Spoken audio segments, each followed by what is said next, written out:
Hi there. Oh, hi there. My name is Aaron Short. Welcome to my YouTube channel. 1, 2, testing 1, 2. Today is Monday. I'm used to saying this now, aren't I? Today is Monday, and it is the 13th of February. And there's a cat crying outside. Let me just make sure this is loud enough. Testing 1, 2. Yeah. I feel like I turned this down a bit. Let me just turn it up one more. I'm going to do some, I think I'm going to do something different today. 1 second. Testing. Yep. Testing. Yep, that's better. All right. I'm going to do something. I don't know, I'm still thinking about it while I start the stream, which is very unprofessional of me. I think I'm going to do some modifications to the guitar. Oh, there we go. I think I'm going to do some modifications to the guitar during the stream. So we'll see. I'm still thinking about it. Depends what we have, what questions we have. First of all, for some housekeeping, I want to say hi to everybody. Thanks for watching last week. I did a few videos, and I appreciate you watching them. And just a quick reminder, I'll do this reminder again later on as well.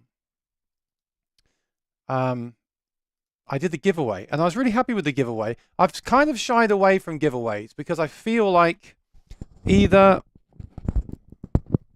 Let me just adjust this. It's driving me crazy. There we go. Apologies. I feel like it's moving more this week. Either, that's better. Right, so giveaways. Either someone enters, well, first of all, only one person can win. That's one problem I see with that. So, oh, I know what it is. Look, the cable is on the mic. And it's pulling it. There we go. The cable is pulling the microphone down. Problems with giveaways, in my opinion, let me know if you agree or not. Only one person can win, and you may not be happy if you don't.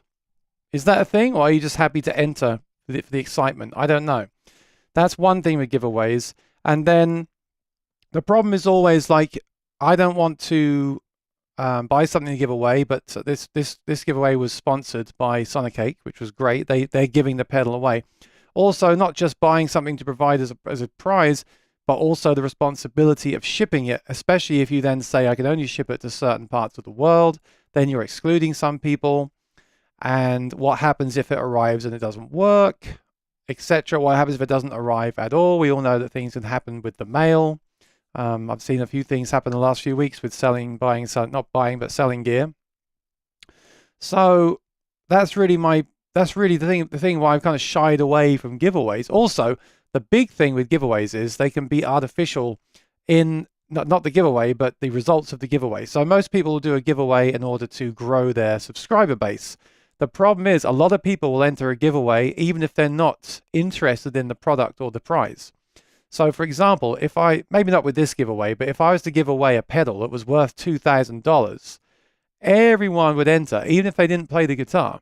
Everyone would enter that giveaway in order to win it and then sell it for the money. No, I'm not saying everyone would do that, but a lot of people might enter for that reason. And what you end up then with is a bunch of subscribers on your channel that aren't even guitarists or musicians. They're not even interested at all in what you're talking about. So that's another downside of giveaways. Because the plus side is the winner will be very happy. And if it all goes smoothly and introduces new people to the channel, then that is a wonderful thing. But that is why I've been cautious about it. I'm trying to tread carefully with this YouTube thing. I felt like in the beginning I jumped in head first, and now I'm taking a step back. Everything I do, I'm thinking about it like, is this the right way forward? Of course, you can only do that to an extent because ultimately you do have to try things and see what works and what doesn't. And I feel like with a giveaway, it can go either way. But I do feel like this one went really smoothly. Knock on wood. I'm touching the table right now, or I'll just tap my head. This one went smoothly in that the company, again, they're providing the product, they're providing the shipping, they're taking care of all that. I like the product. Is it something I'll use at my shows this week? Probably not, because I have a product that costs 20 times that amount that I prefer and does everything that does anyway. But is it a great product? Yes, and not even just for the price. It's a great product. It's well made. It's good. Watch my review for the full information on it. But everything kind of came together there. I had some nice comments. A lot of people left a comment, said they actually used that pedal themselves, both on Facebook and on the video. So that proves that it is a good product. It backs up what I'm saying. and a lot of people entered, and someone's going to win. So I think that's about as smooth for me as a giveaway, as I could hope for it to go. So I'm really happy with that. And anyway, I'm not just asking for your opinions on this, although I am interested to know if you think this was a fun thing or not. And I don't really mind either way. It doesn't really affect me, but I'm also reminding you to enter. And also make sure, when I first posted the video, I don't think some people watched to the end, and some people put comments that don't allow them to enter the giveaway. And then later on, I got more comments that are eligible. So make sure you do watch the full video for me. Make sure you do enter in the correct way. I'm not going to tell you what that is because you won't watch the video, but watch the video, enter in the correct way. Remember, it is USA, UK, Europe, and Canada. So the chances are you'll be eligible to enter. Most people, not everyone, obviously if you're in Australia, you can't enter, but a lot of people watching right now I know are in those places. So I don't suppose we'll have more than, say, 50 entries. That's a 1 in 50 chance of winning. So make sure before Wednesday, I'm going to do this on Wednesday afternoon. So make sure before Wednesday you watch that video, the review of the Sonic cake from last week, the Sonic Wood, and enter the giveaway. Make sure you watch the video and then put in the comments the correct comment to be eligible to win. And on Wednesday, I'll post the winner's name in the comment section, and they have to then send information to Sonic Cake, and I'll provide the details of how to do that when it happens. So anyway, that was a long-winded way of reminding you that there's a giveaway on my channel. Rexomatic. Let's talk about Rexomatic for a second. So Rexomatic actually ordered the Rainsong reissue, the guitar that I'm very impressed with. Mine is right there. I know you can't see it. Hopefully in the future I'll have a wider shot and you'll be able to see the guitar behind me. But anyway, it is right there. You have to just believe me. And he ordered one. And I tell you what, another video to watch is his video. I really enjoyed his unboxing of the guitar. He even picked up on a few things that I didn't. Or I had picked up on them, but I didn't put them in my initial video. The way it's got the detailing on the back of the neck, it really looks really nice. And he pointed that out on the back of the neck. I did see that. And I did like that. For some reason, I didn't put it in the video, but very well done. And thanks for the shout outs. He says a few times that he saw my videos on that and wanted to get one. Hey, I wasn't kidding. I know I kind of went on about that guitar a lot last week. It's only because I knew that deal was going to end. Will they do other deals? I don't know. I presume they will. I don't think that was just a one. I mean, it might be just a one-off. I really feel that the price for that guitar was excellent, especially considering the price of the other guitars in the lineup. It's actually my favorite Rainsong, I think. So go and check out Rexomatic's video. If you're still there, Rexomatic, put a link to your channel in the chat, and then people will click on that, hopefully at the end of my video, not during the live stream, and watch your unboxing of that guitar.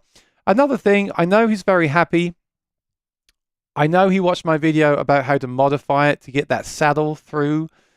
You know what he's told? I've been asking him about it because I'm actually curious if Rainsong have made an adjustment to the production. Now that's not something they'll do overnight, and they might feel they don't need to, so that's fine as well. It's just my opinion and my experiments that I did here about modifying that saddle for the Element pickup.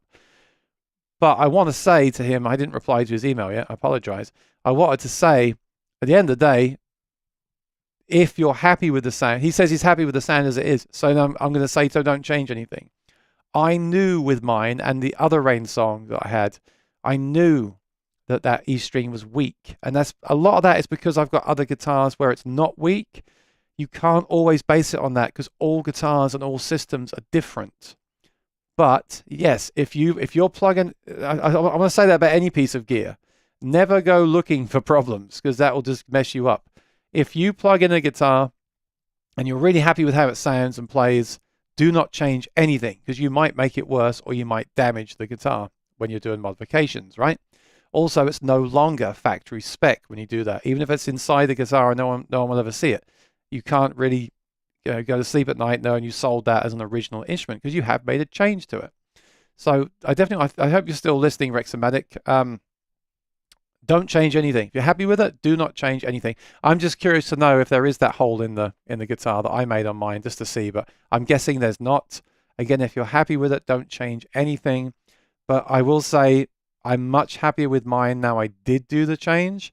And it wasn't a one-off because it was the same on the other Rain song as well. And I'd noticed that on the other 2 Rain songs I had previously to those. I've had 4 now in total. I had the Smokey that I played for a year. Actually, the thing is, I didn't notice it on the Smokey because with the Anthem system, you don't hear as much of the high E as you do with the Element.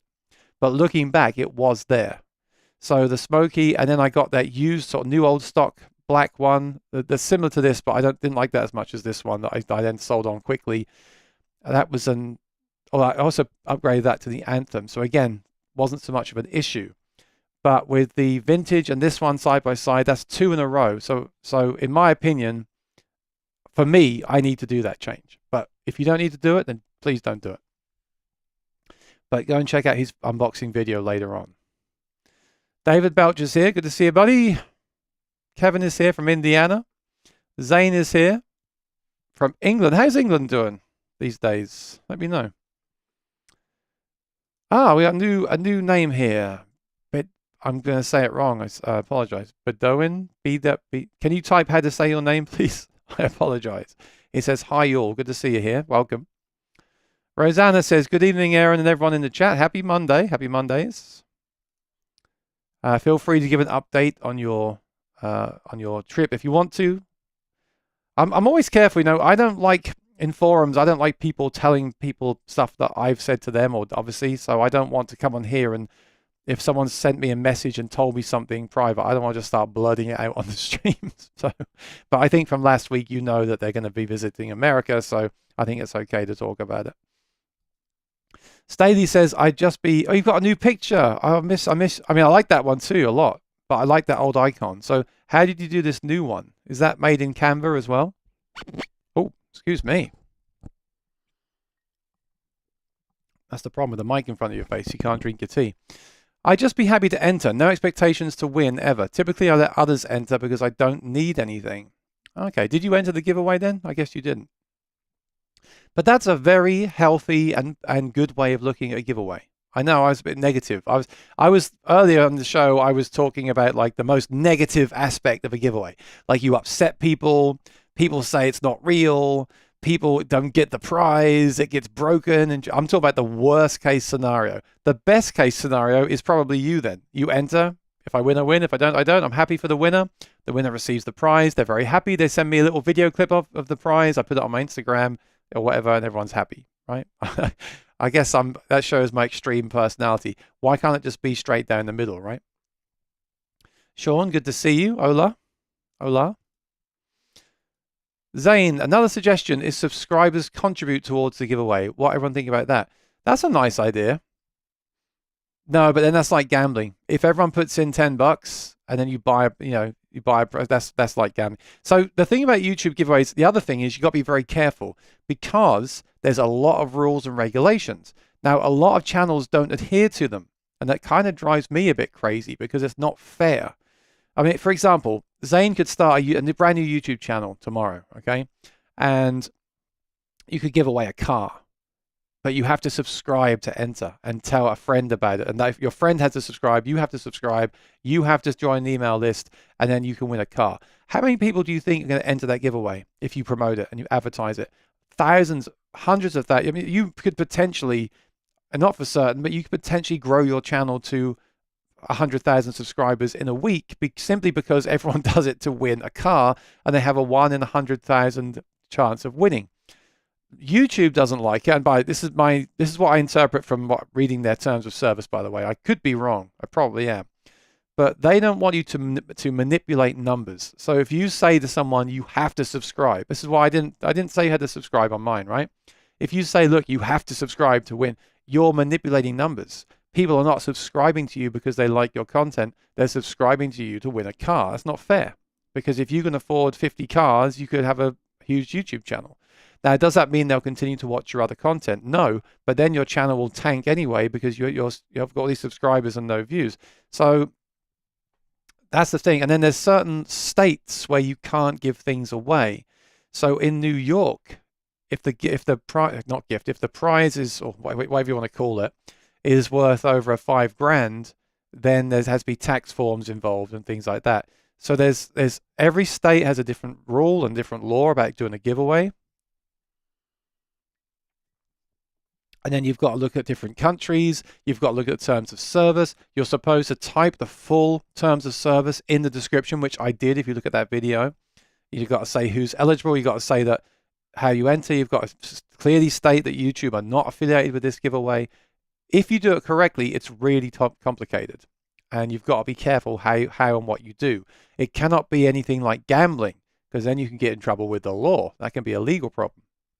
So that's the thing. Now, I know I've seen a lot of giveaways done on different channels that haven't done those things, but they haven't got in trouble. But then again, there's a lot of people that don't do a lot of things in life and don't get away and don't get in trouble, but they might do, right? I'm the sort of person that just wants to have everything done above board. So that's why I put the rules there. I really considered before I did that giveaway. I think that's nice. Giving something away under $100 like that, that's easy for them to ship to somebody. It's fun. It's a fun thing. So I definitely would do more. But I'd only do more if I had a sponsor like that come on board where I like the product. I have to like the product. I'm not going to give away something that I don't like. It's stupid, right? And it has to be something that will keep me within the good standing with YouTube and just low stress. But it's got to be fun, right? The fun videos are the ones we like. We like watching videos where people say, look, I've discovered this thing. It's awesome. You need to check it out. I've got this new product. I just got a product yesterday. Cost me a few dollars. I love it. I'll be making a video about that soon. I'm excited to make that video. We don't like making videos saying I bought this mug and it's not a good mug. That's a horrible video. Because A, who cares about mugs? And B, who wants to hear you be negative about something? Sometimes we have to do it. I've done it with a few products that I felt I have to make that video. I'm sure the company will never answer my phone calls in the future, but I just had to do it because I bought something and I had a real honest problem with it. And I just had to put it out there because you can't only put out the good stuff. You've got to put out the bad stuff and the in-between stuff as well. But the good stuff is obviously a lot easier to make. Lee's working hard again. Good stuff. Rex has good videos. He does. He does. They're very down to earth. They're very well done. I'm not just saying that. I'm not just saying it because he gave me some shout outs, although I do appreciate it. And I'm not, mostly from a standpoint of I'm glad that he trusted my opinion and agrees with my evaluation. But I enjoyed the video, and that's nice. I mean, at the end of the day, with a video, that's the most important thing, isn't it? Did you enjoy watching it? Yes or no?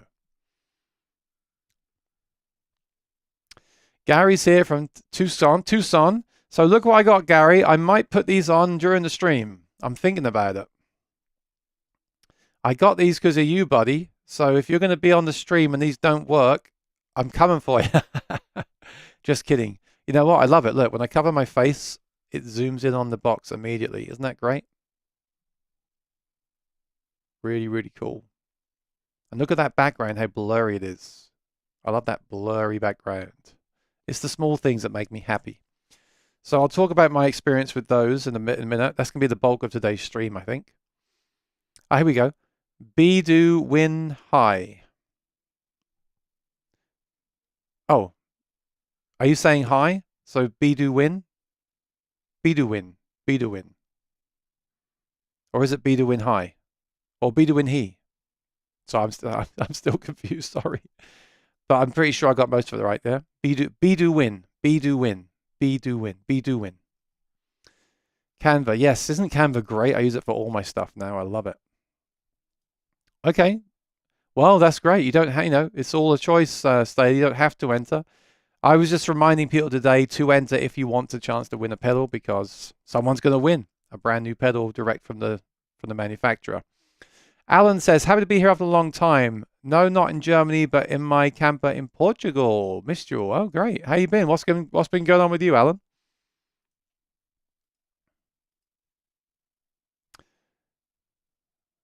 Great question from Nick Johnson. I'll star that and come back to it.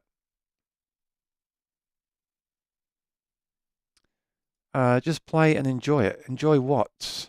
Great tuners, says Gary. We'll find out. Gary, I got them because of you, buddy. I hope you aren't gonna let me down. Oh, better win. Better win. Better win. Be-do win. Better win. I still can't get that, even with everyone helping me. Did you get a chance to take that Strat out to one of your solo shows yet? Curious to see if it worked out in the solo setting, enjoying the show. Cheers, Brian.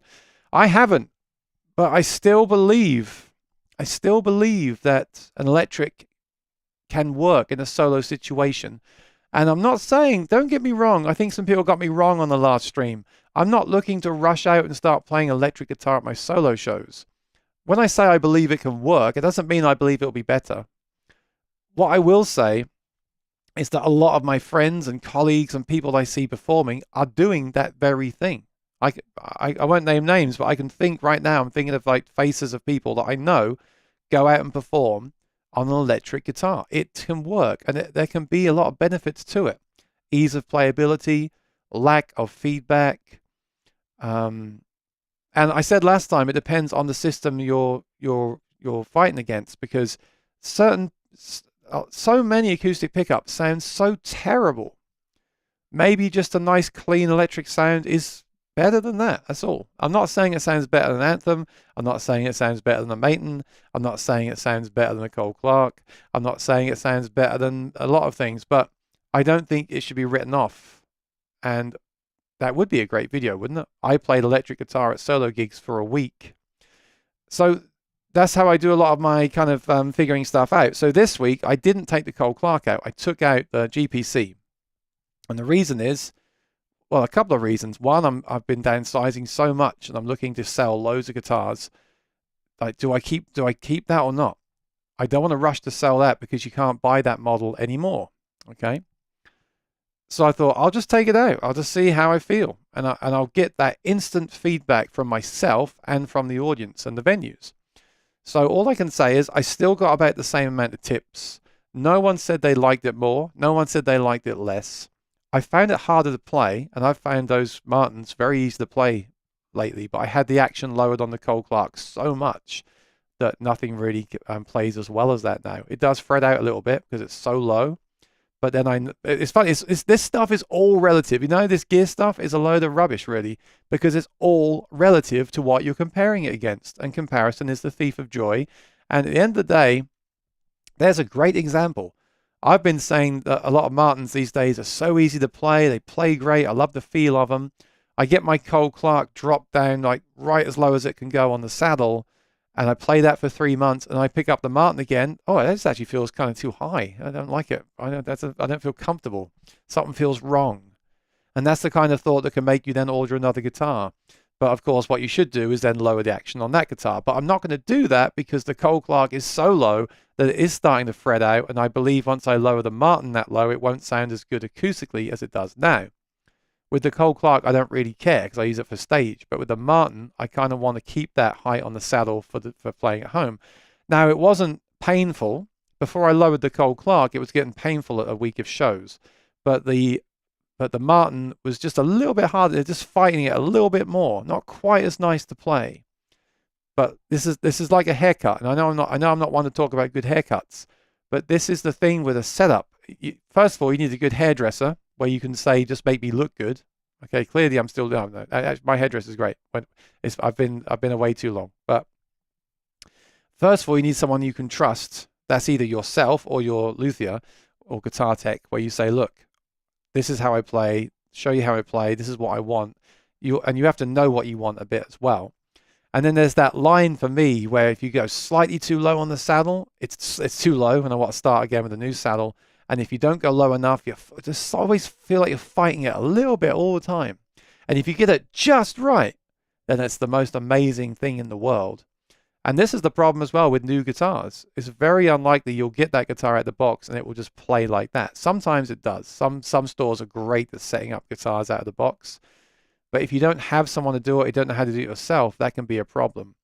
But when you get it just right, I'm sure you know what I'm talking about. It's amazing because it plays really well. It still sounds good because you still got that height on the saddle, and it's just in that sweet spot. So that can be a hard thing to get like that.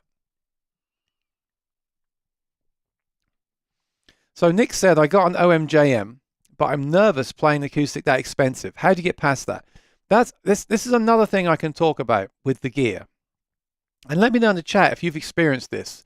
This is clearly a first world problem, what they call a first world problem, right?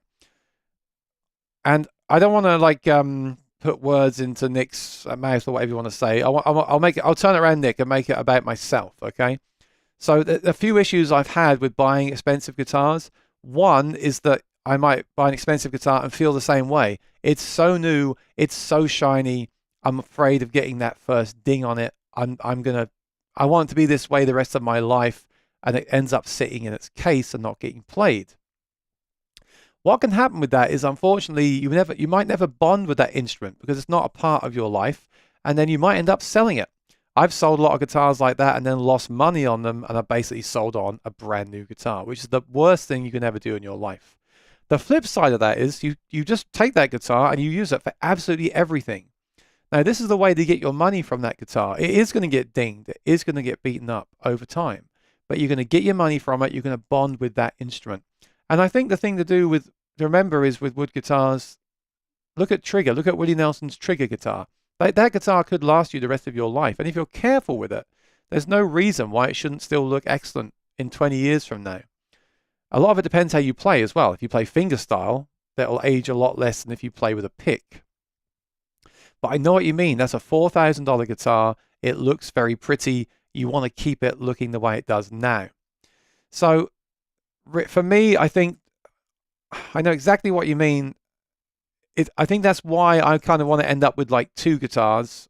No, probably a few more than that, but like two guitars where one is maybe a more stay-at-home guitar, and I use it at home and it stays in its case, and I use it for recording and live streams. And the other one does get gigged hard and will get worn in, but maybe it's a little bit more affordable and it could be replaced down the line. I really believe that's a good way to go lately. So rather than have one acoustic, have two acoustics.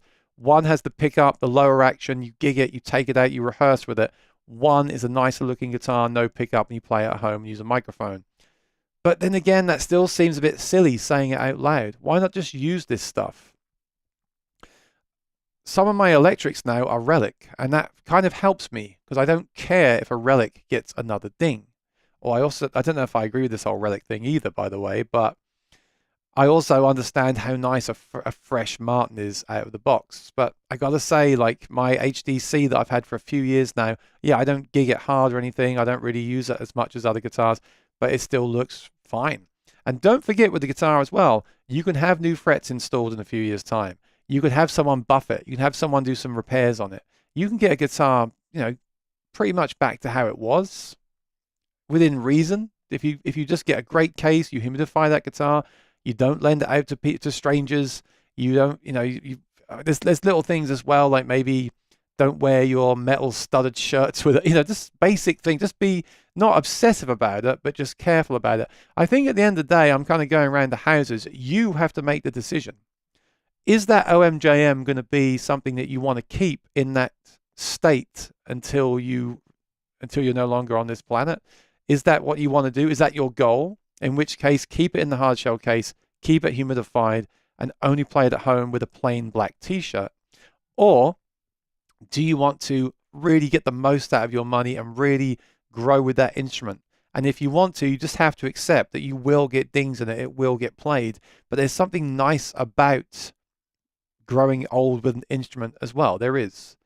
And then the third option, like I said, is to, if it's within your financial capability, is to have two instruments. That's why it'd be so great to have something like a Rain Song for 2K, where you could have a stage pickup in there, play it, let everyone play it, wash it down once a year.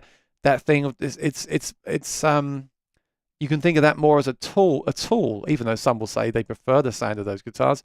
You can think about that more as a tool, and you can think about your Martin more as a kind of an art piece. But this is all the way you think. I'm thinking about this stuff as well as I downsize my guitars and my gear. Like, I have a nice Martin OM. Should I just throw an Anthem SL in that and just gig that and just get rid of everything else?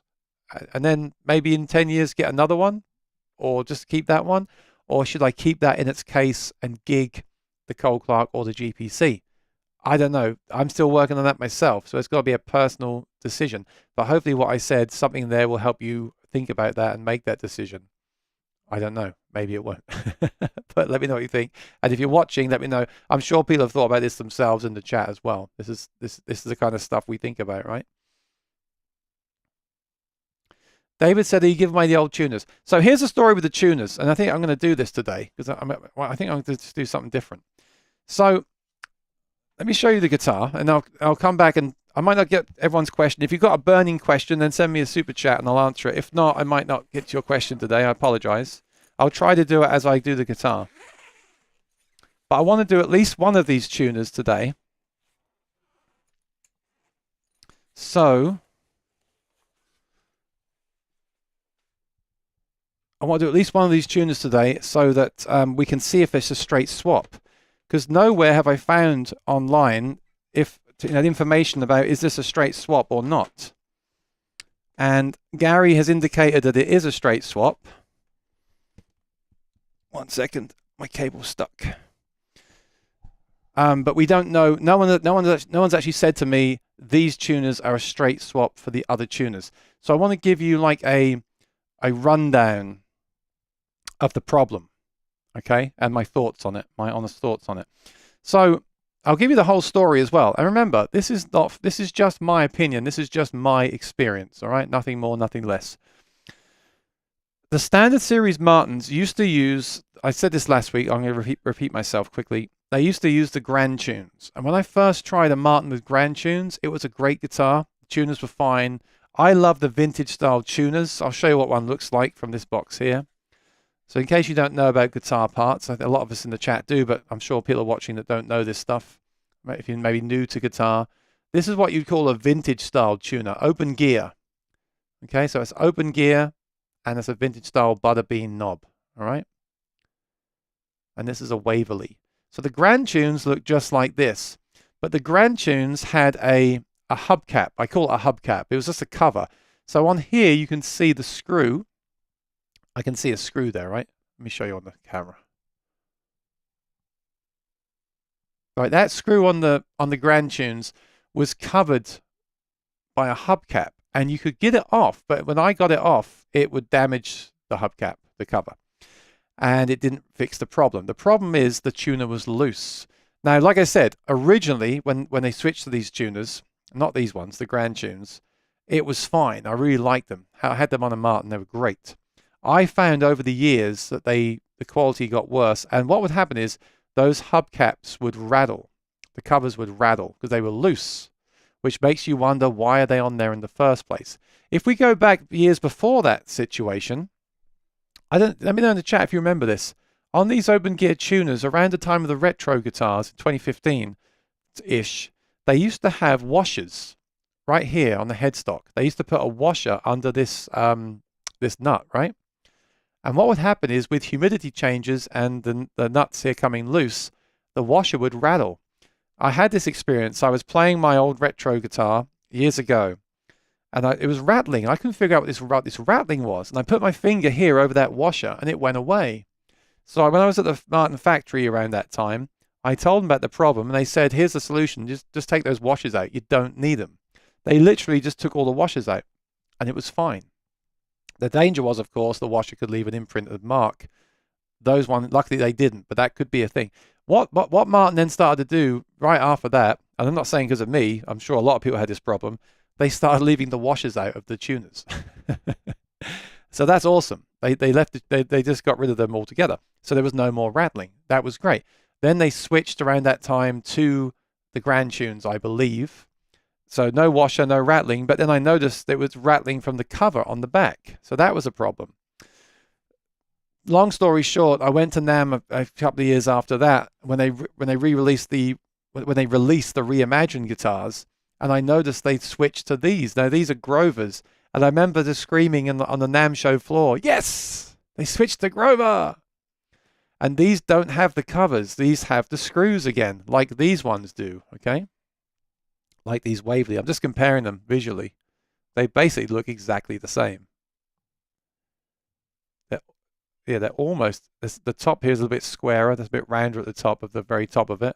But otherwise, they're exactly the same design with the screw as well. And these screws are flat, whereas these screws are rounded. These do look nicer, but these are twice the money, okay? So the thing is, to be fair to Grand Tune, I noticed a few months later or a year later that that these Grovers had the same problem. Not the rattling from the cover, because there is no cover, but what happened was they had the they just, well, they just suck basically. So with this guitar, the first set of them, it was actually making a noise, and the whole thing was loose. This whole part here was loose. It wasn't attached to the stem, so that it was just felt horrible. Like you would have to turn it and then turn it to engage the tuning, and it made this awful noise. So after a few emails with the companies, Martin ended up replacing the whole set, and I changed the whole set out for this set, and it seemed okay. But I haven't played this guitar for a few months. It's been in its case, but I wanted to play it this week, and I noticed the tuners were sucking again. Basically, they're really bad.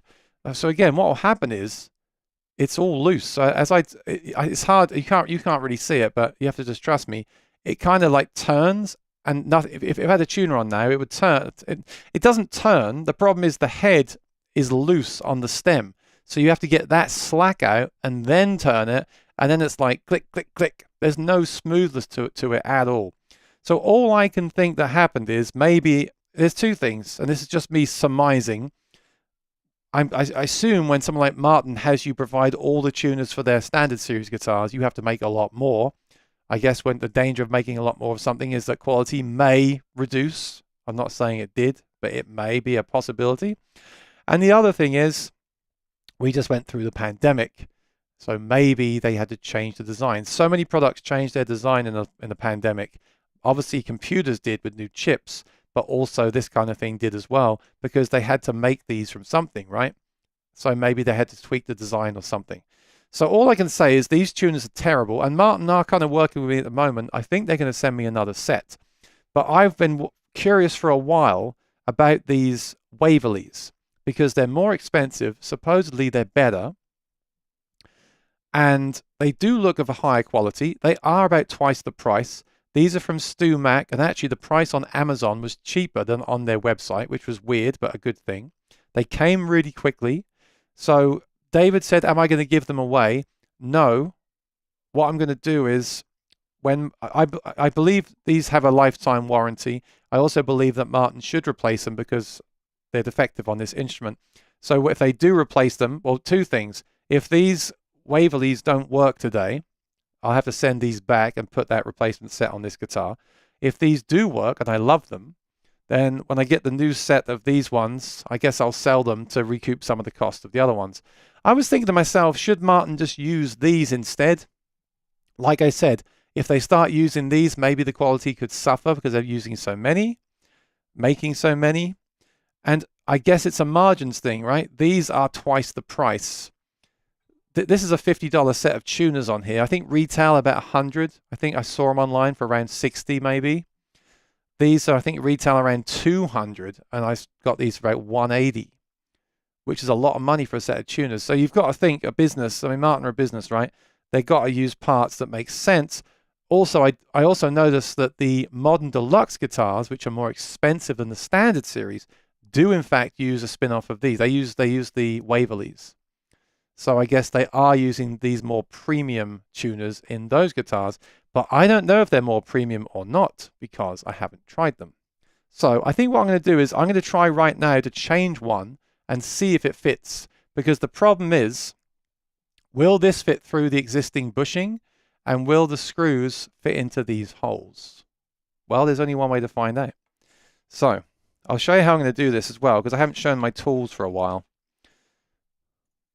I love, talk amongst yourselves in the chat, I love the Music Nomad stuff. So this is a Music Nomad string winder.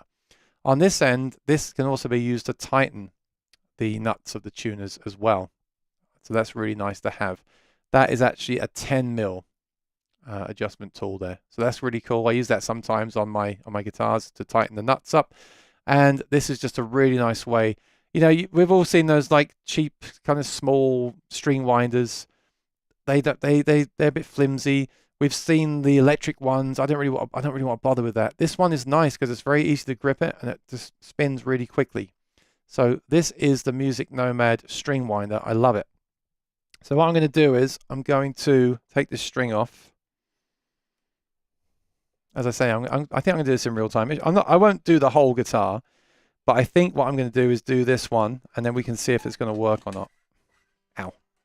I always slam my finger with the string when I take it off. Right, so that was really fast. I took that off with that there.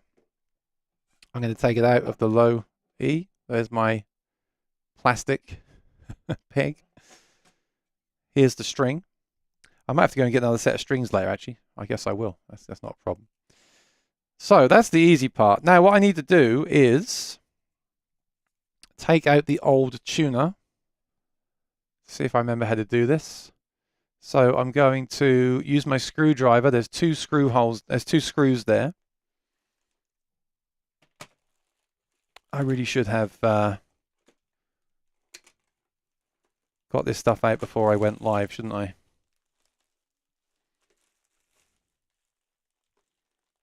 I also need a bigger toolkit so I can actually find stuff in here.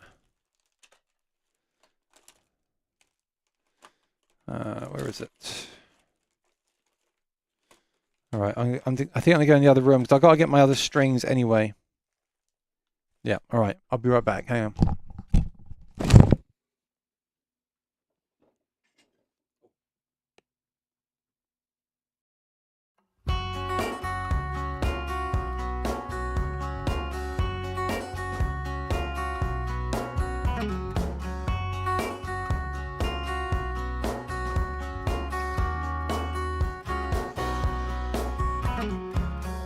I need a holiday is what she said to me.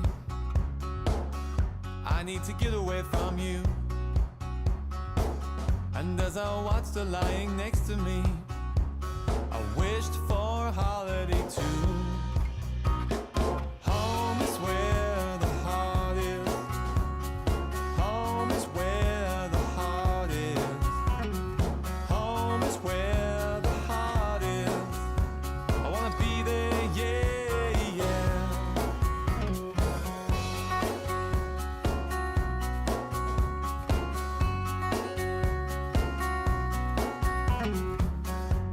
You traveled to so many lands to find a place to end your path. And as you take your next trip, you pray it will be the last. Home is where the heart is. Home is where the heart is. Home is where the heart is. I wanna be there, yeah, yeah.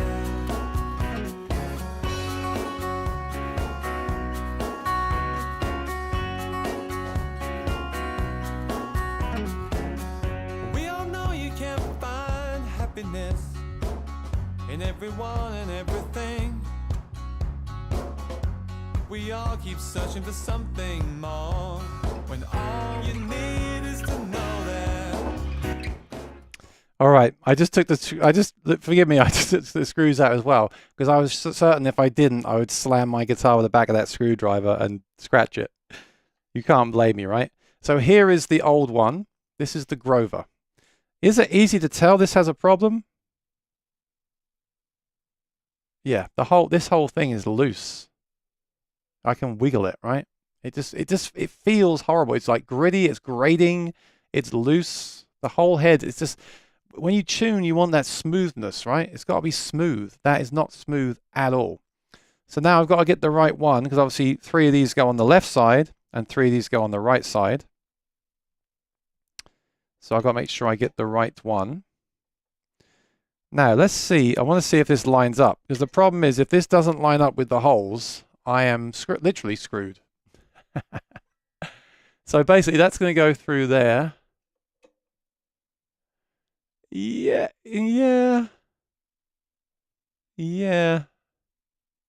It's a little bit higher. It's not. It's a little bit higher. It seems to fit through the bushing okay. But the problem is those holes are dead center. And these holes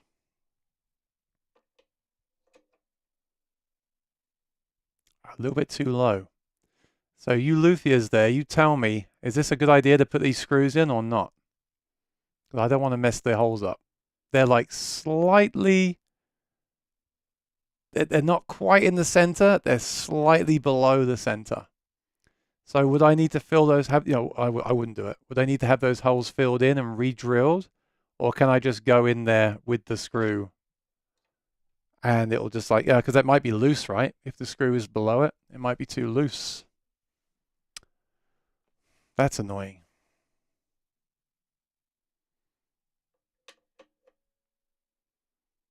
That's annoying. Why couldn't someone just tell me that? I kind of want to risk it, but I don't want to. What I don't want to do is make the hole bigger, and then it gets the thing isn't tight. It's so close though. It's like it's like a millimeter too low. I can see the hole, but everything's a millimeter lower. I'm not going to do it until someone tells me in the chat if I should do it or not. All right, I come back up here. The competition, Alan, is for a Sonic Wood pedal. If you go to my channel from last week and look at the Sonic Wood review, you can enter the giveaway as long as you're in Canada, America, the UK, or Europe. Alan says, of course, you can play solo on electric. Yeah, but not just is it possible, it's would it make you happy? Would your audience be happy if you did that? Gary says, I use electric guitar on a handful of songs at my solo shows. It adds more musical range at my shows. It's not a game changer, but it can be better for some songs and fun for me.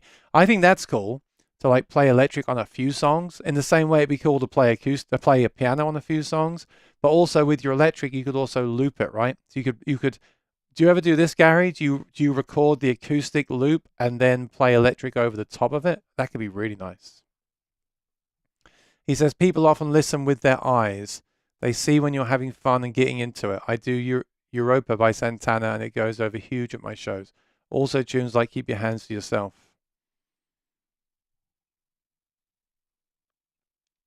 Yeah, I mean, having fun is the most important. That's the most important thing. So if you're having fun on electric guitar, then play electric guitar, right? I agree. Stady says, I felt the same way when I first got my Martin. Now I feel like it needs to be played.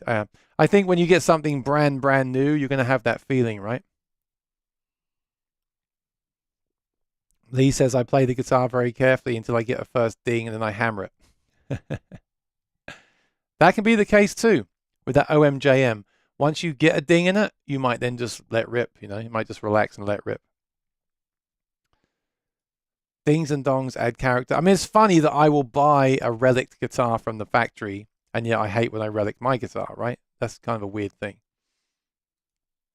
You're welcome, Nick. Rexomatic, I've got a beautiful Gibson J200 that I've gigged with for many years, and I've used the new Martin CEO7 for some gigs. Think the Rain Song will be for outside playing. We're not here forever. And that's the other thing. Life is very short. And a guitar, I guess what we have to remember is a guitar is a musical instrument. It's not a collectible piece, unless it's some rare, limited, famous thing, maybe. Even then you could argue it's for playing, couldn't you? Gary says, I play all my instruments regardless of cost or how attractive they are. I don't have any cheap guitars. They are tools. I try to avoid paralysis by analysis. Enjoy the journey. I completely agree. That's a great statement. Paul says, Martin Authentic Lifespan 2.0 strings use a significantly harder core wire than Elixir. Cut them with wire cutters and see for yourself. And because of this, they stay in tune better. So I did find that this stayed in tune better than the Cole Clark. But I did have different strings. I had a new Elixir that I was testing out on the Cole Clark, and then I had the Dario on these. And I only tuned this really before each set and once during each set. I didn't have to keep tuning it. That was nice. Gary said, I did not say they're direct drop in. I had my Luther install them and sent you these comments from him. Yes, you did. But I took that as that they were. He said, hey, Gary, for the most part, they drop in. For the most part, they drop in without issue. Sometimes the press-in bushings fit too loose or too tight. Yeah, the bushings aren't the problem. It's the holes. So I'm going to see, as I scroll down, if someone out there thinks it's okay to screw in below a hole that's already there, I will do it. But if you tell me that's a bad idea, then I don't think I'm going to risk it because I don't want to mess up.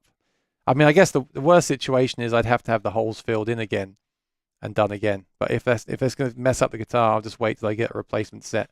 I just hope the replacement set are fine as well, you know. There's some new bushings and screws in here as well. I wonder if they're actually if these screws are bigger, it shouldn't be a problem because the hole will just be bigger, right? If the screw was the same thickness, then that could make the hole, that could like add an additional hole, make the hole too big. Let me see what these are like. So the right one is from the new set. Oh, it is much fatter. It's almost twice as fat. I think it'll be okay because it should just take that hole and make it bigger. Like I said, if it was the same as the old one, it might then add a hole above it, and then that hole is too big. So I think it'll be all right to do it, but I still want to see what you guys think before I do it. Yeah, it's a great way of thinking. I'm trying to be on the, I'm trying to be coming from both angles, but I ultimately believe that life is short. I mean, what if we can't enjoy these guitars in a year's time, or a week's time, or a day's time, or an hour's time, right? I do agree. I also get the thing about the problem is when something's brand new and it's anything, right? A laptop, a watch, a T-shirt, headphones, right? Anything. You want it to stay that way, ideally, because it's a pristine thing, but that's not realistic. It's never going to happen. YouTube says, I love the Waverleys. Acoustic, bass, and electric so far today. The ratio is important when it comes to tuners. You need 1:21. A bit of toning gives you a big change. Yes, I don't like the high ratio tuners because it takes me too long to put new strings on. I don't need that. But I want to say, I've played guitars. It looks so weird having no tuner on there. I've played guitars with, just to be fair, I've played guitars with the Grovers a lot that are absolutely fine. There's no problem. This particular set of tuners made at that time in the lockdown just happens to not be very good. I've played some that are great. They're smooth, they're responsive, they hold their tune, they're great. These hold their tune, but they're not fun to use, just to be clear. The price is not twice but times 4, but worth it. I got mine done. Hope you have the high ratio. No, I didn't. I saw those YouTube, but I didn't want the high ratio. I like the fact that once they're on and you're in tune, that they're more accurate, but I don't like the fact that if this is a gigging guitar and restringing every week, I just notice it takes a lot more winds and to get the string on and off. Doctor says no green screen. No, because I've sold so much stuff now. This room now is amazing. I can actually move around in it. I can move around the kitchen, the living room. I've sold so much stuff. I put even more stuff up for sale today. The purge is real, people.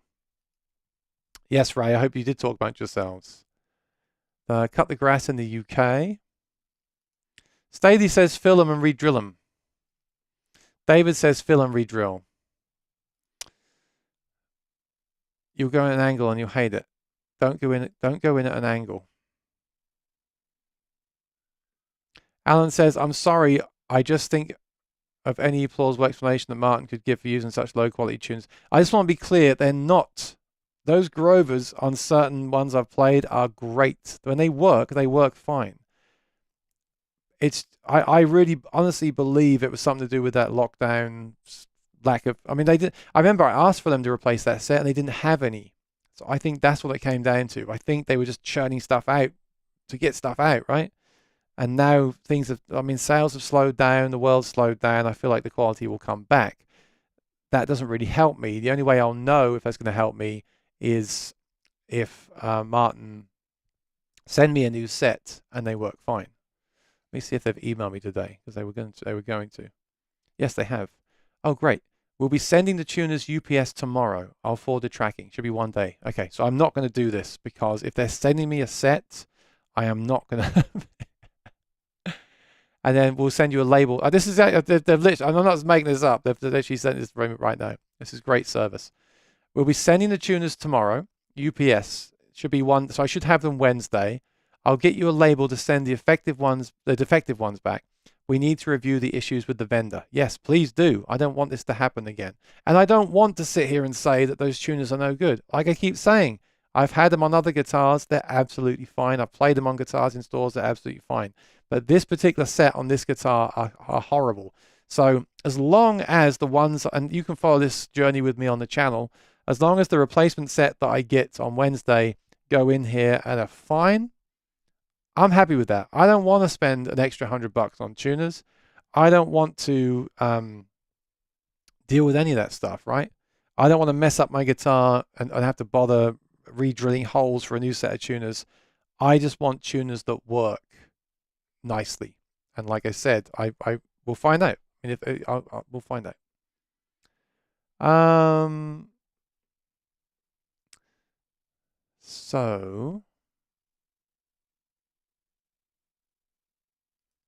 So Alan, when this stream is over, head down on my videos, find the review of the Sonicake Sonic Wood.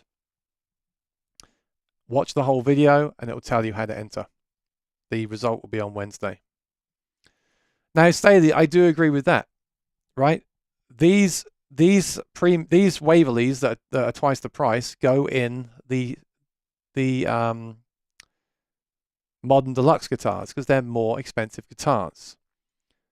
These, I have to make sure I'm saying the right thing. These Waverleys go in the standard series because they don't cost as much. But I'm only going to say it one more time. The Waverleys, I'm saying that I'm trying to cover my back, but I'm just not. That's why I don't be misunderstood here. I'm not saying all their tuners suck. The Waverleys I've tried that work are perfect for me. I'm 100% happy with them, satisfied. I'm just frustrated because I've had 2 sets throughout the lockdown that do not work well at all. I really hope this set they send me on Wednesday will correct all my issues. Then I'll let you know. We can move on from that. Gary says if I'm looping, I stay on the same guitar. You can't switch. Yeah, I just thought it'd be cool. Set up a loop, and I can't play in there because I haven't got low E. But you set up a loop on the guitar, maybe a few chords, and then you could quickly grab the electric and do the rest. Like Ain't No Sunshine. You just set that loop going, and then you could play electric while you sing the song. That could be interesting. Maybe you should try that.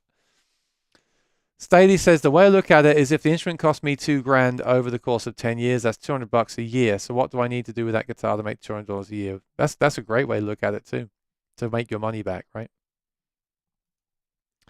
Bedouin, my first Martin I bought in 1958, 15 years old, 300.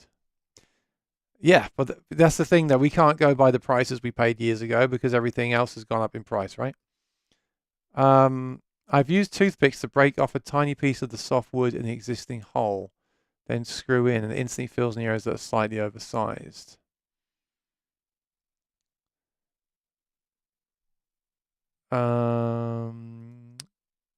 I will give you the link when I sign off. I'll give everyone the link to go onto that video. Okay. In fact, what I'd like to do is try to make it so when I sign off, it sends you to that video. That's a new feature on YouTube. Let's test that out today. Staley, I trust Staley. He does a lot of work on guitars. You still need to drill it out because you could split the wood or get the screw stuck. I agree. I'm not going to mess with it. It's unfortunate. As I said, it seems like it is a drop-in replacement. It will go into the existing bushing, in fact, but the holes are slightly different. So I'm going to, in fact, I'm going to do it right now so I don't get tempted. I'm going to put this Grover back in. And, you know, do you believe in signs? Do you believe in signs and fate or not?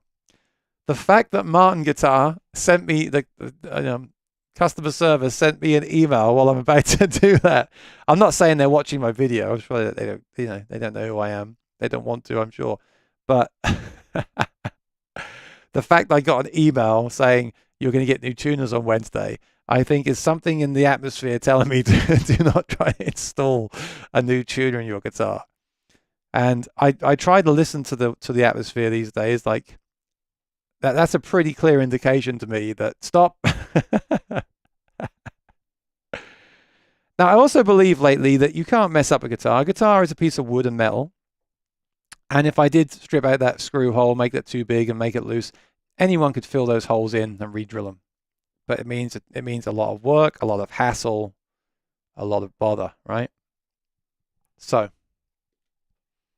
the Grover is back again. So that's what I'll do on Wednesday. I think, in fact, no, I won't make a video of that. It's kind of boring, but on Wednesday, I'll take, and again, I can just feel how loose that is. On Wednesday, I'll take these out. I'll put the new ones in, and I'll let you know the week after if it's fixed my issue or not. And I will return these Waverleys and get myself $200 back, which is nice too. Bernard says, don't put the bigger screws in, you might split the wood. Okay. Staley agrees with, I believes in fate. Thank you to the, exactly. Thank you. Thank you. Someone's watching over me. The Martin Guitar God is watching over me. And it's funny, I don't normally have my emails open. I've got my emails open because I've got a question to address from a viewer. I don't normally have the emails open. And because I got the emails open, I saw that email. I would never have checked otherwise. I normally have my emails closed. That's so funny. I like that. I'm glad it worked out that way now. All right, so I'm going to do this viewer's question, and then let me know if you've got any final questions in the chat. So somebody messaged me this week and said, let me just find it here. Paul R says, hi Aaron, what guitar and mic preamp 2-channel do you recommend? I always get, every week I get an itchy nose around this time. Isn't that crazy? I think it's because it's dry. I turn off the humidifier. I think it's literally the dry air. I need a simple unit to plug in a passive pickup ukulele into channel 1. Let me just read this again because I have to think about it. What guitar / mic preamp 2-channel do you recommend? I need a simple unit to plug a passive pickup ukulele into channel 1 and a dynamic or condenser mic into channel 2 to sing through, not a mic for the instrument, to sing through.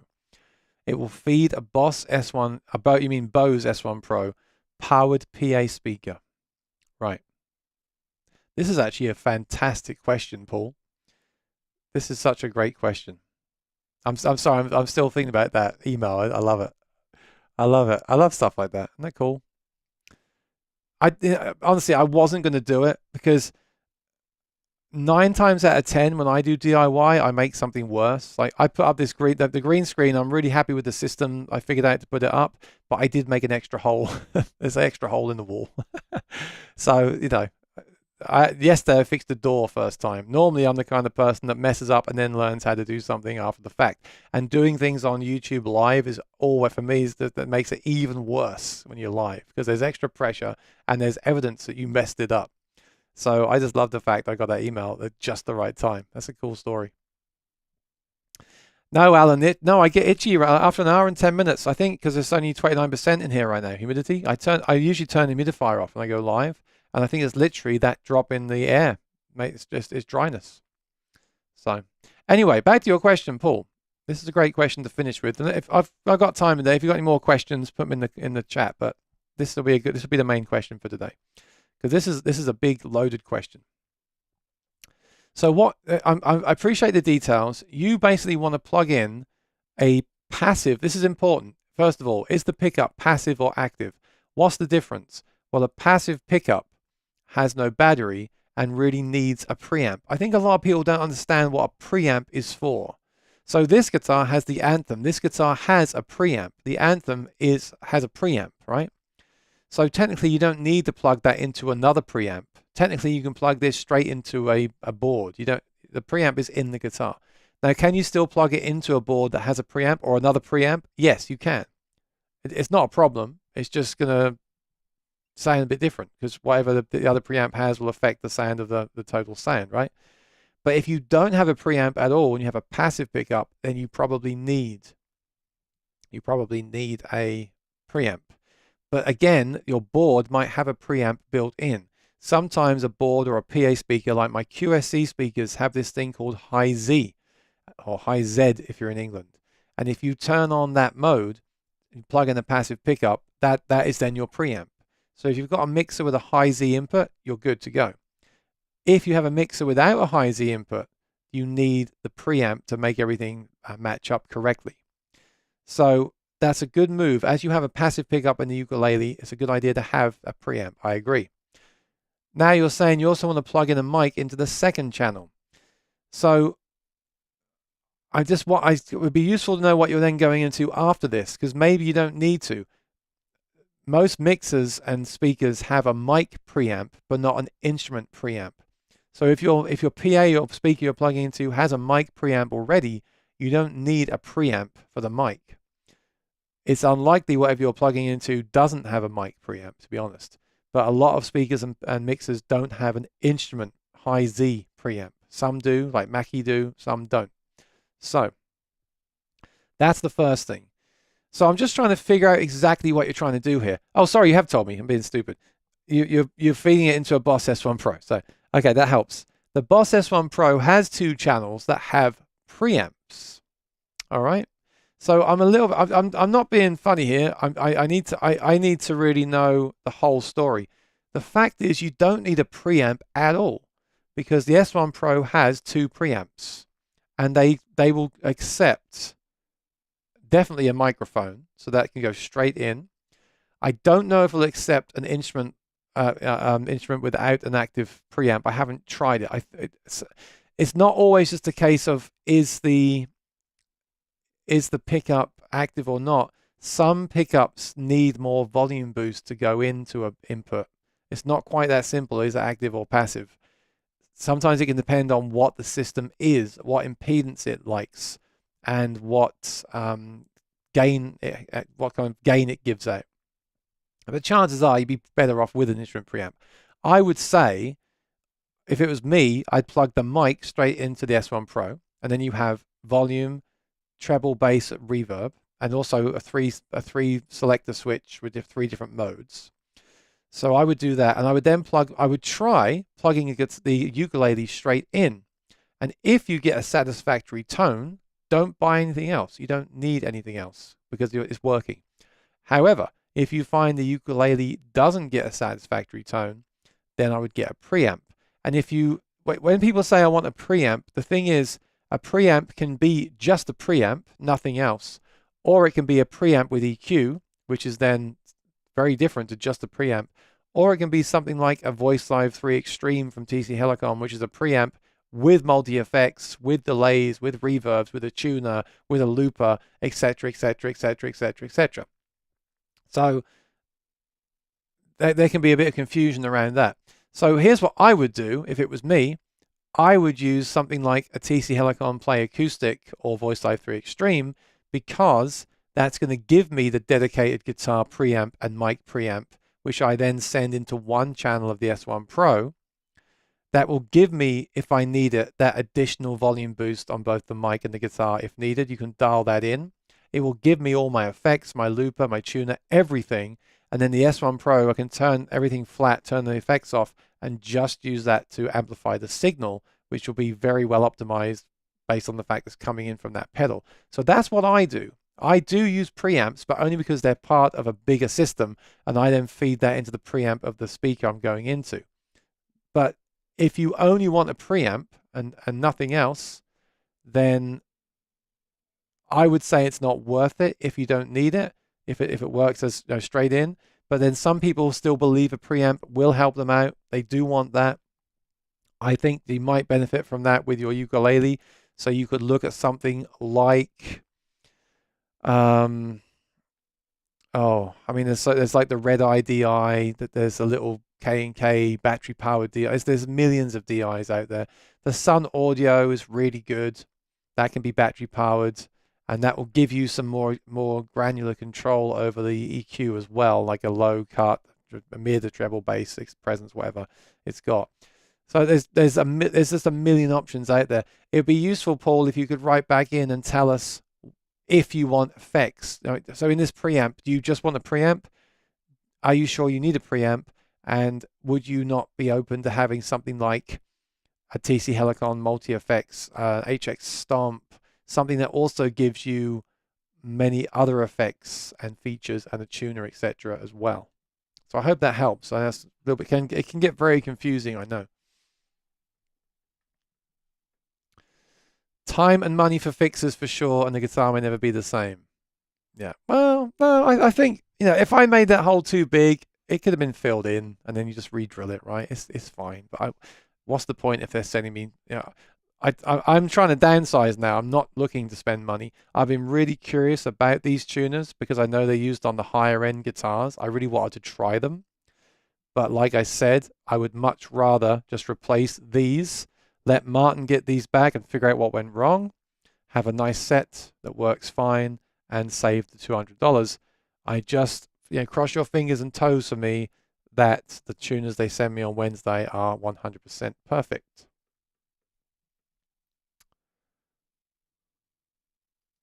Make sure you don't lose those screws for the tuners. No, I've already put it back in case I did. This is the, make sure I got all in here then. Wait, I did put it back in here, right? See, now you're making me question myself.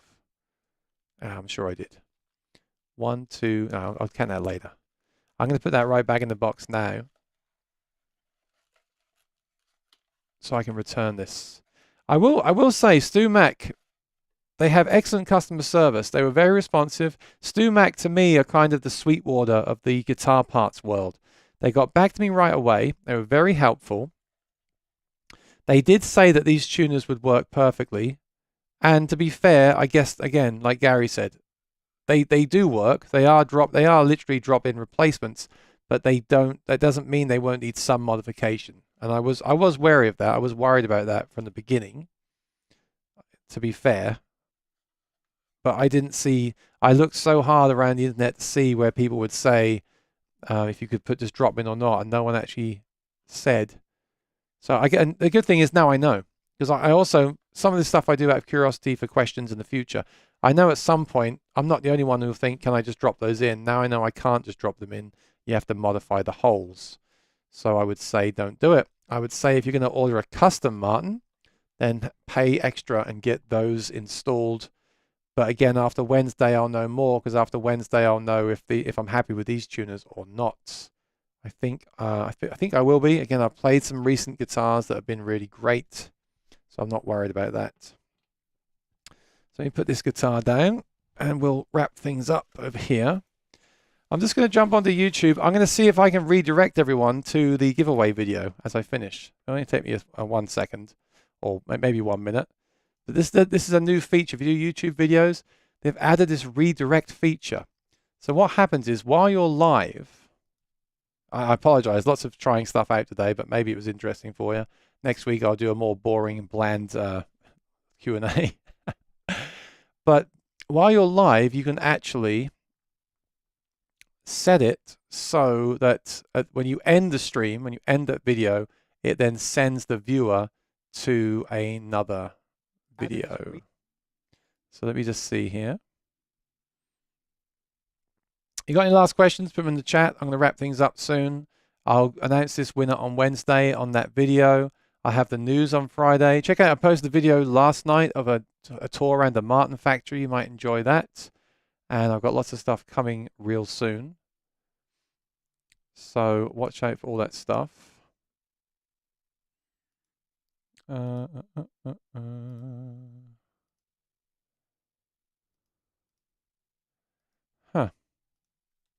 YouTube, redirect viewer to video. Here we go. Okay, again, you might be interested in this, you might not. I understand if you're not, but redirect your live stream viewers. This is a live stream right now, right?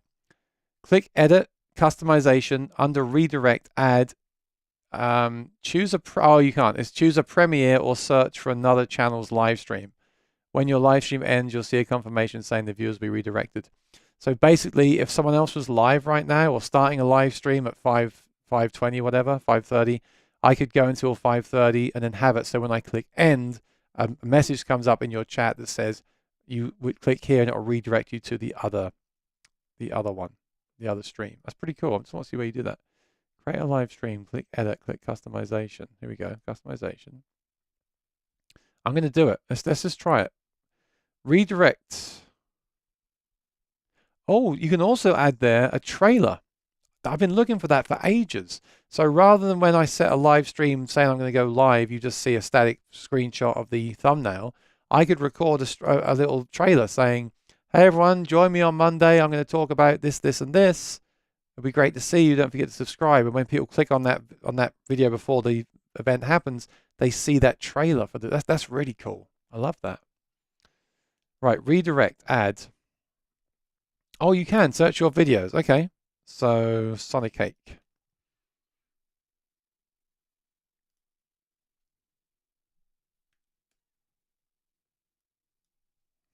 Sonic Wood. No, it's not coming. I think it has to be a live stream. That's annoying. Why can't you just redirect people to a regular video? Yeah, you see, I'm subscribed to Chris Pirillo, and he's currently live showing the Samsung Galaxy S23. So if I select that, when we finish, it will say, do you want to go to Chris Pirillo's video? You cannot send people to an actual video, a recorded video. If I was going live again, but why would I do that? If I was going live at 5:20, I could redirect you to another live stream, but I'm not doing that. I guess it's cool because I guess what you can do is you can go live, and then if you're going to go and join someone else or someone else you know is live and you want to put people over to them, then everyone can go and join them.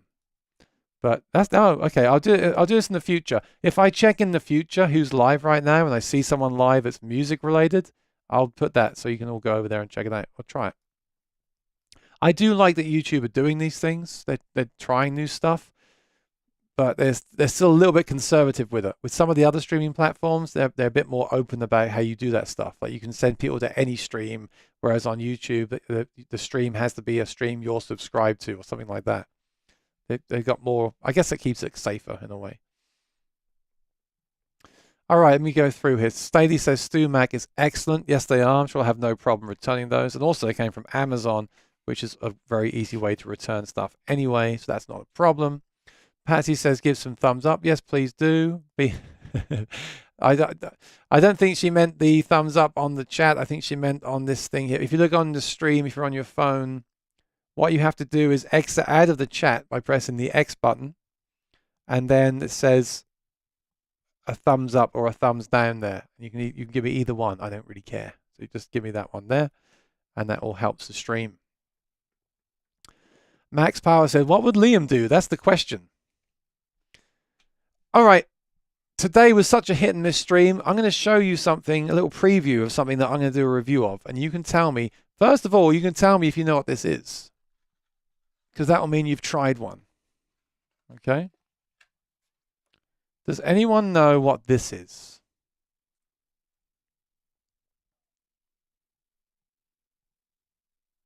First person to tell me what this is wins a 1 point on the Aaron Short Music channel. Let's see. Because we've got 30 people watching. I want to see if you know. I really like this product. So I feel a little bit deflated that the tuners weren't going to work. I'm very happy that Martin is sending me new tuners. I believe the tuners have a lifetime guarantee. So that's good that they're doing that. But this is a product that I just found this week. I actually found out on one of Phil McKnight's videos, and I really like this product. There's a change to it that I'm going to suggest they make for another version, but I really like this thing. So has anyone got these? Can you tell me what this is? I'm going to flip it around, but I'm not going to flip it around until I get some comments.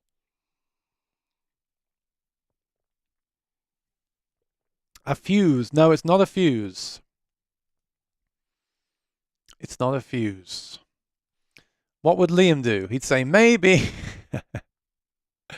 We're all guitar nerds here. Thanks and good luck with the tuners. I like sharing my story. We all have this. We all have this story and these problems with instruments, don't we? I like sharing that transparently on the channel, because maybe someone else will have the same problem, or they have the same problem, don't realize it, and they can easily fix their thing. You know. Liam would share and subscribe. He would. There'd be no maybe about it. He would do it.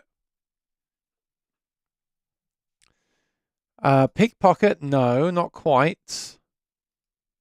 Is that an Anchor thing I've seen on ads? I don't know what an Anchor thing is. It may be, Ryan.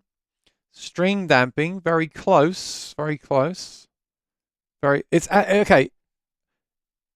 Okay, you're all kind of right. It's not a dampener. But you know why this is? Let me show you why this is a great product. Here's one I prepared earlier on the Rain Song. So I've reviewed those fret wraps before. They're cool, but they're big and bulky, right? And I've also ordered some things that go under the strings, and I've used rubber and stuff under strings. And the reason why I do this, I've spoken about this in the past. This you can do this yourself and see for yourselves. If you mute the strings on the guitar, and you hit all the strings muted, there's a high-pitched, try it on your guitar right now. There's a high-pitched chirp that rings out. And what it is the ringing from here, right? It's really loud. Now, if you put your finger there and do it, it's completely dead. So the problem is the fret wraps are big, and putting foam under there can look ugly and fall out, etc., etc. Well, what these things are is this is actually a pick holder. And it's rubber. And the idea of this pick holder is you put it in between the strings, and it's so easy because it's rubber, you just twist it. And now it's on there. Look, it's on there just like that, right? And what you can do is you can put picks in there. So I always have a pick in my jeans pocket, which is great. If I drop a pick, which I often do at a gig, I'll just take it from my jeans pocket and keep playing. I'm still going to do that. But with this thing, you can put it in here, and you can either put it straight down, which looks nice, or you can angle it away. So when you angle it away and do that, it's not in the way. Look, it's all out of the way of my hand. And it's rubber. It's not touching anything. It's light. I just think it's awesome. It's a great idea. It's a great invention. And you can put another one on the other side as well. So it looks like that. But what I like about it, and what they don't talk about in the product notes, as far as I can see, is that it also dampens those strings. Unfortunately, it doesn't dampen the two E strings, and on the acoustic, it doesn't quite dampen the B and the A. On electric, it does, but it at least dampens the two strings in the middle and slightly dampens those two, especially bring it down slightly more. And then if you do that same experiment again, it's really greatly reduced. In fact, I can't really hear it, but I could hear it before chirping, and now I can't. So it's great. I think it looks great. I think it fixes that problem, which isn't a huge problem, but there we go. I would like to suggest they make it slightly wider to actually physically cover all the strings, so it does mute everything. And then it'll be a great string mute. And then, like I said, if you just leave the picks in there at all times, if you ever are playing, I think it looks so great on the Rain Song, doesn't it? If you're ever playing and you drop the pick, you just go, whoosh. Wow, I love it. I'm going to make a video review, and I suggest you buy some because they're very affordable and they're fantastic. I'm going to put a link to this product. There's a few of them, different companies. I love the presentation as well. You get a little pouch with them in. You get a little pouch, a little leather. They make other products too. I'm going to see if I can chat with them. I actually want to get them on the show. I love stuff like this. This thing is affordable, and I just love it. It cost me $10.88 for several of them. I got 6 of them. Really nice packaging, really well presented. I'm going to give you a link because I have a link with Amazon. Here we go. Oh, yeah, I love stuff like that. I love stuff that just works, you know, and is affordable and actually makes an improvement. Very rare that I find something like that. There's the link. Click on that link and order some for yourself. I love it, and I'll definitely make a video about it because I think that's a cool thing to talk about. Yeah, it gets rid of that ringing. So especially if you, I mean, you never hear that really, but if you're recording or something, that will come through the mic. Remember, you're hearing this mic, so don't expect any good sound today. But that pinging would come through the mic. Actually, I don't hear it at all. Very, very slightly. Like it's reduced it by about 70%. Just that thing. I love it. Love it. Love it. Love it. Love it. So check those out. That's called the Pick Geek Wedgie. Pack of 6. And it came with a steel pick as well. And a nice little bag. Yeah. Really, really like that. They didn't send it. I bought one. And I'm I love it. I'm gonna use it on all my guitars. I love it. All right, let's wrap this up. Ryan says there's a rubber bump, the rail that adheres to the pick guard for your pinky to grip onto. People like to anchor the pinky. Seems gimmicky. That's what I thought you were holding. No, I anchor too. I just anchor my finger. I like doing that. Also for dampening, I just use the Page capo. Not a great quick change capo, but ideal in every way. That's the capo that rolls up to the headstock. Obviously with that, you might not be able to use this thing. That's one thing to bear in mind. I don't really like having that right there because it's taking up a lot of space. I keep my capo in my back pocket, my G7th, but I love the fact I can have that. I love the fact this will also hold the picks. I don't like having like the pick holder on the side of the guitar. I think it looks a bit goofy in my opinion. And I just think this is a great way to have a pick ready to go in an emergency. I might just leave that pick there all the time. If it stays there in the case, I think it will. I think I would just leave it there all the time. I wouldn't use it. I would use the pick in my pocket, my pick pocket, my pick pocket. I would use that. And then just say there's an emergency, like I dropped 2 picks, had no spares. It's always going to be 1 or 2 there all times. And it's going to mute those strings as well. It's really great. Are you going to NAMM? I'm not going to NAMM. The reason is I love going to NAMM. Honestly, some companies like JBL are not going. Some companies are now going. A lot of companies are not going. It won't be the full shebang. And the absolute honest truth, if you want me to be absolutely honest, is when you go to NAMM across America, it's basically comes down to money and time, right? Unfortunately, one of my shows is shutting down for 2 weeks to renovate, and then NAMM is the week after that. I can't really justify having 3 weeks of not gigging. And then if I do fly to NAMM, I've got to pay the flights. I'm not complaining, but it's just realistic. You've got to pay the flights and the hotels and the Ubers and the food. It's going to be $2,000 on top of the money I lose by not gigging. Having said all that, would I like to go? If I could work there, if someone paid me to go, yes, I'd like to go. But even then, I don't believe, and I don't want to sound like I'm being negative. I love NAMM. I love it. I always have loved it. I don't think it will be quite as good as normal. I hope it is. I hope I'm wrong.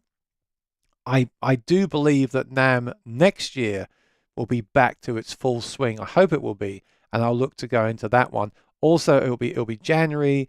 There'll be less people at Disney, so it should be cheaper. The weather will be cold on the East Coast, so it'll be nice to go to the West Coast and get some warmer weather. It's going to be really hot in April. Also, it's 1 day shorter. When I go to NAMM, I like to go for the whole week, the 7 days, and try to get a pass where I can get in while they're setting up. When I went in 2019, I was literally the only person walking around that place while they were building it, and I got to see loads of stuff before people came in. Not just because I had that pass, other people had it too, but because I was keen, I got there early, and I just wanted to get around and see what was going on. So for all those reasons, and do I sound like I'm justifying why I'm not going? Yes, because I think deep inside I would like to go and see people. It's a great hangout. I'm sure there'll be lots of new products. There's some good products coming out this year that I've already heard rumors about. I'd like to go, but I'm just in sensible mode and just trying to be sensible. Also, I know that I can easily just go live. If I want to, I can go live every day and we can talk about what's happening over there from pictures, videos, and press releases from companies. We don't need to be there. We can still do all this stuff remotely now. So I'm not going to go. If there's a huge product related to what I love, like acoustic guitar related, I might, over the year, I might try and save up some money and fly to that place, that business. I'm not saying there is anything coming out, but let's say a new Acoustasonic came out. I might then try to go to the company and do a video on location, but maybe like later in the year, depending on how things are going. So that's the long answer of why I'm not going to NAMM. But I wish it all the best, and I kind of wish I was in a way. Rexomatic said it might be the first addition to the Rain song. Yeah, definitely. Rexom, for $10, whatever it is, you have to get a pack of these. This is, especially, I love it on the Rain song. Let me just show you one more time. I push it all the way up here. Look, how cool is that? With the black and the white logo, and the black and the white, and I happen to use black picks as well. Doesn't that look fantastic? Look at that. Why didn't I think of that before? What a great invention. Alan says, drill a little hole in the pick, put a bit of thin string through it, and wrap the other end around a string peg. When you don't use the pick, just drop it, and there's a pick. Yeah. That's a nice idea, actually. Just have a little bit of string around your pick. And then if you drop it, it's down by the sound. It's not on the floor, and you can't find it. All right, an interesting show today, but I'm happy because I'm going to return those Waverleys. I'm going to put the new tuners on Wednesday. I'll let you know how that goes next week. This week, we'll have the winner announced on that video of the giveaway. In fact, why don't I just give you that link right now, and you can go there right now. Sonic Cake. I'll just put that in the chat. You can just click that right now. Enter. I'll put the winner results on that video Wednesday. I'll have another video out this week during the week. I'll have the news on Friday. There's some good news happening this week you might be interested in. I've already heard about some cool stuff that's coming out today, so look out for that. And as always, subscribe and ring the bell, turn on notifications, and you'll be alerted if I do post a random video. So here's the link to the giveaway. Go watch that for me. Give it a thumbs up. Enter it if you like. If you like it, give it a thumbs up. Enter it and find out who wins on Wednesday. That will be exciting. So thanks for watching. Have a great week. Take care and be well. And I'll see you real soon. Ta-ta for now.